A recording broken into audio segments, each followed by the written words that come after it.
Welcome back, you lovely people. We're going to take a look around the crypto markets on a pretty euphoric day. And of course, we will talk about the big story being Reddit, wallstreetbets, GameStop, Robinhood, and the drama that is unfolding. But we'll start in crypto and Bitcoin. And Bitcoin is just under 6% up at over $32,000. We were looking yesterday about whether we were going to have one final dip into $28,000 or so.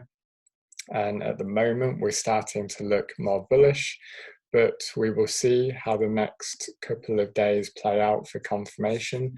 And how do we get confirmation? Well, if we end up breaking our trend line that we've been following here, and that's when we can start to say we're in the all clear. And from that point, where are we looking? Well, I think if we head back to 2017, this dip has obviously followed this dip we've been looking at very closely. So as a starting point, I'd be looking for this advance of about 190% over a couple of months. So let's put that in and see where we get to.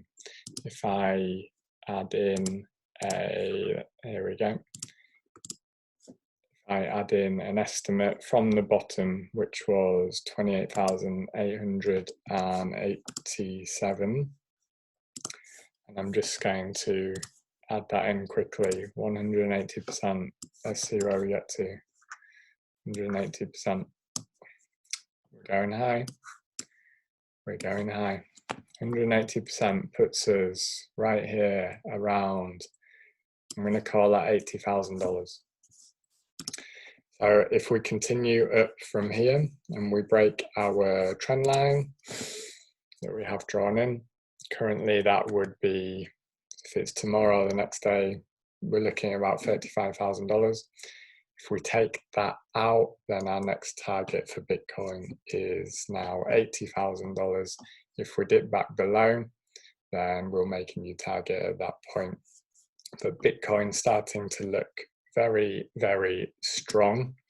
Ethereum, similar story. You can see our trend line has held really, really nicely and we're heading back to all-time highs. We've had the two fake breakouts, and I do believe that the next time it's not going to be fake and it's going to absolutely explode. Next target for Ethereum, absolutely impossible to say because it is all fresh air up there, price discovery mode, and it will certainly be exciting to see what Ethereum can do. Chainlink, not much to say, also heading back to the all-time high, also held our nice trend line, everything looking very bullish. And Polkadot, I said, was looking the strongest yesterday, very strong today, up 10%, heading back to the all-time high. Everything looks really great, and let's see if we can carry it forwards tomorrow and then over the weekend. A few nice setups I was looking at. Kusama, you can see we've broken this downward sloping trend line that I was following. So it looks like Kusama has a really nice way to run from here if we continue. The graph looks very, very similar. We're following this downward sloping trend line. We've now broken out, of course, up 18.5% already on the day. But now we're broken out, I would expect us to go much higher in due course. Okay, now, not quite to do with crypto, but I do believe it's going to have a massive impact on crypto. The big story right now, if you haven't heard, go check it out. There is a forum on Reddit called wallstreetbets. It kind of originated around last summer after the Federal Reserve stepped in with all of their money printing, started propping up the stock market. Their motto is stocks only go up. And what they have started doing in it's sort of a herd mentality, have been targeting companies that are in trouble. Last summer it was airlines and such, and now they're looking at GameStop and AMC, so physical locations, and they are buying huge amounts of shares and call options to force the price up. Now, what this is causing is big short squeezes. What's a short squeeze? That is when big institutional investors have shorted, they've bet on the price to go down.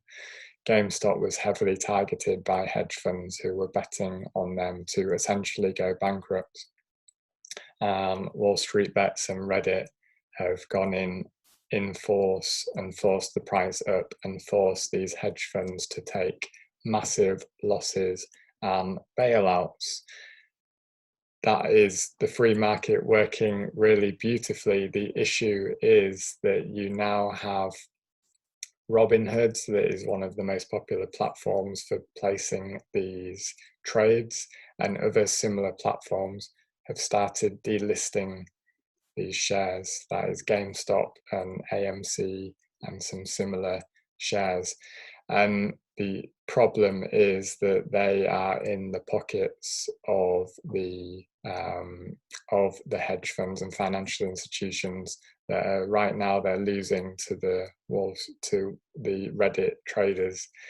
And this is clear market manipulation from big financial institutions who, of course, are very, very happy when they're making money and the common person is losing money, such as the financial crisis, but obviously almost pretty much every day that happens. But as soon as they start to lose money and as soon as they start to be the ones that can't manipulate markets anymore, then they throw their toys out the pram and they do everything that they can to make sure that the average person can't get rich. It's only them that are allowed to get rich. And I don't agree with AOC on many things, but what she has said about this being unacceptable and that Robinhood and similar platforms are going to face legal proceedings is absolutely on the money. Robinhoods present themselves as being for the common trader, and they have completely gone against the people, and their reputation is completely destroyed. And it just goes to show how this system is rigged against us. It's built for the elites. It's built for the ones that are already wealthy to make them richer. And we are fighting a system that is stacked against us.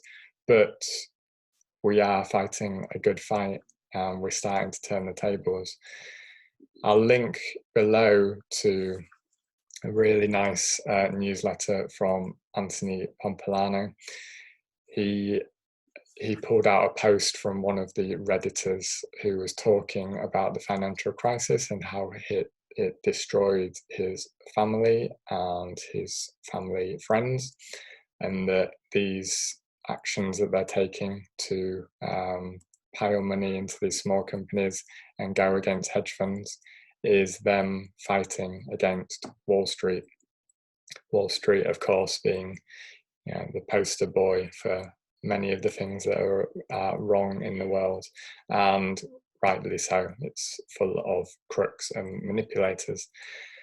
So I will link to this article, but what is really happening here is that the 99% are starting to fight back in many ways. Many people are waking up to the fact that they are being screwed, and they have been screwed for a long, long time. This talks about how the Occupy Wall Street movement popped up after 2008, and those issues have only been exacerbated with the reckless policies of the Federal Reserve and of other central banks. And now the people are really coming together to find ways to fight back. The Redditors are doing it with these stocks, and they're taking out hedge funds.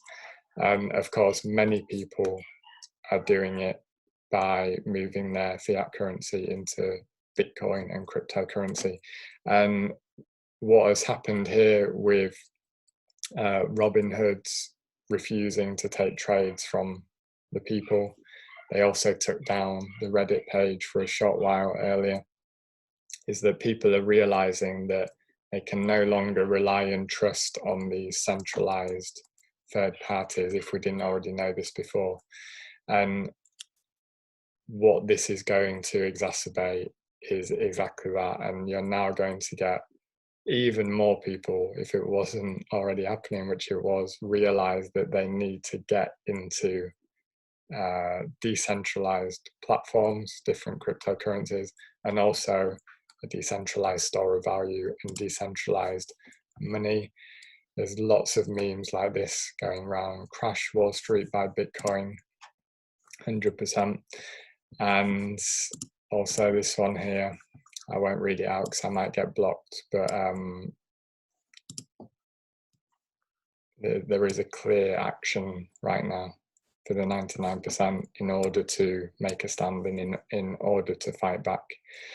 And of course, you've got your normal fake news and nonsense coming out from the powers that be, our unelected leaders.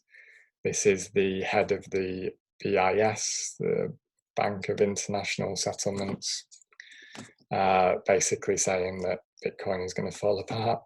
Well, and with this, really nice, sexy picture of him right there. Well, how out of his body and Bitcoin, I know which one is probably going to fall apart fastest.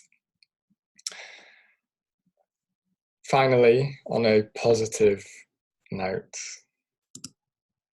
the Grayscale Trust is the biggest investment fund for institutions and high net worth individuals. They've been bringing hundreds of millions of dollars, actually billions of dollars, into the crypto space. They recently announced their Chainlink Trust, which was obviously great news, and they've now announced their Polkadot Trust. And you know that Polkadot is one of my favorite cryptos to watch this year, and I will certainly also give Cardano a shout out, because I know many people who watch this are fans of Cardano, because I get a lot of messages. So Grayscale bringing more attention, bringing more investment into the crypto space, and of course they will be the ones on the right side of history. I'll talk to you tomorrow.